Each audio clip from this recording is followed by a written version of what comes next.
అపోస్తలుడైనటువంటి పౌలు గారు కొరింథీయులకు రాసినటువంటి 2వ పత్రిక 5వ అధ్యాయం 7వ వచనం నుండి చదువుతున్నాను, గమనించండి.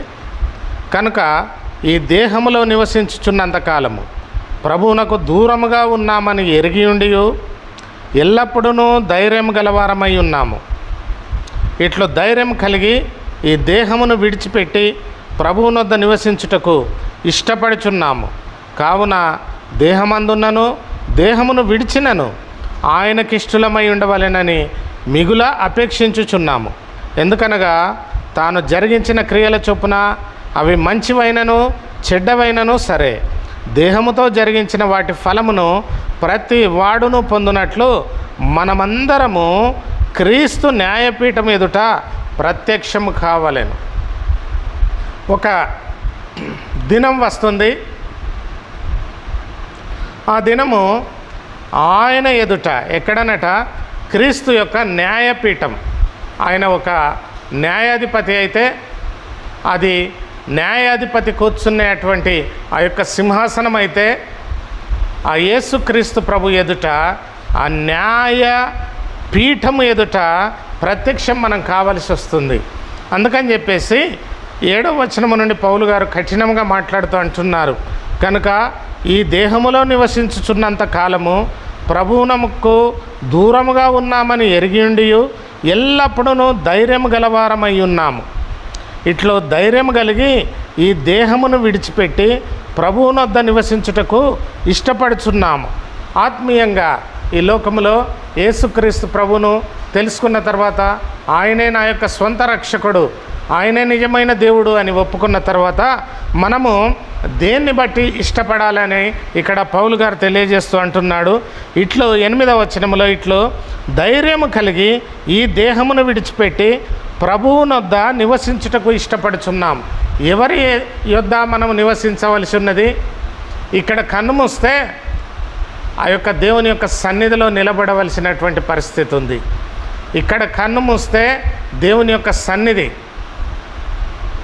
ఒకనాడు నిలబడమే కాదు కానీ న్యాయపీఠం ఎదుట ఆయన ఒక న్యాయాధిపతిగా ఆయన ముందు మనము న్యాయాధిపతిగా ఆయన ఉన్నప్పుడు ఆయన ఎదురుగా మనము నిలబడవలసి ఉంటుంది. 9వ వచనములో కావున దేహమందున్నను దేహమును విడిచినను ఆయనకిష్టులమై ఉండవలెనని మిగుల అపేక్షించుచున్నాము.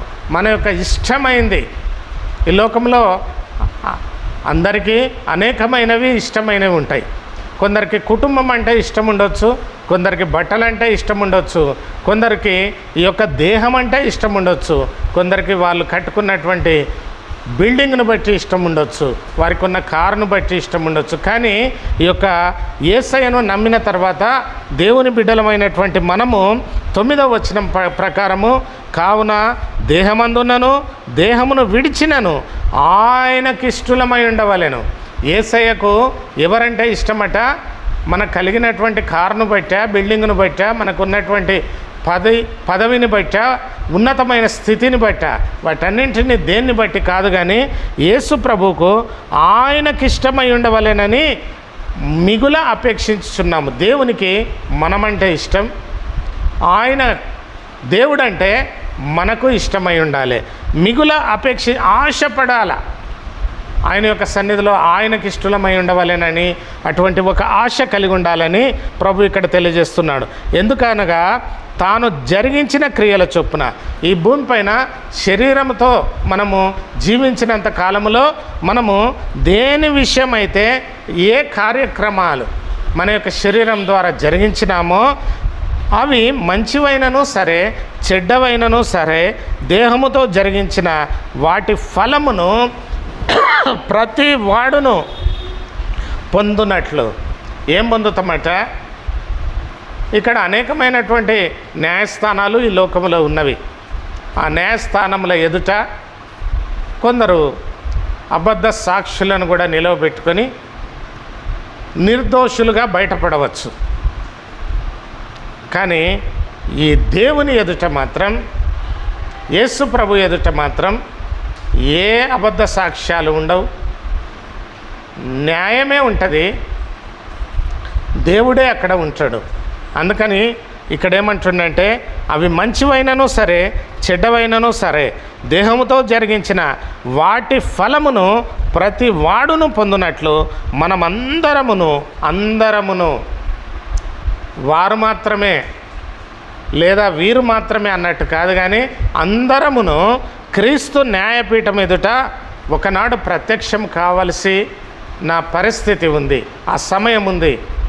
కాబట్టి ఈ దేహముతో మనము జీవించినంత కాలం ప్రభు యొక్క చిత్తానుసారముగా మనం జీవిస్తూ ముందుకు సాగాలని ప్రభు ఈ వాక్యం ద్వారా మనల్ని హెచ్చరిస్తూ ఉంటున్నాడు. ఆ విధంగా ముందుకు సాగుదాం.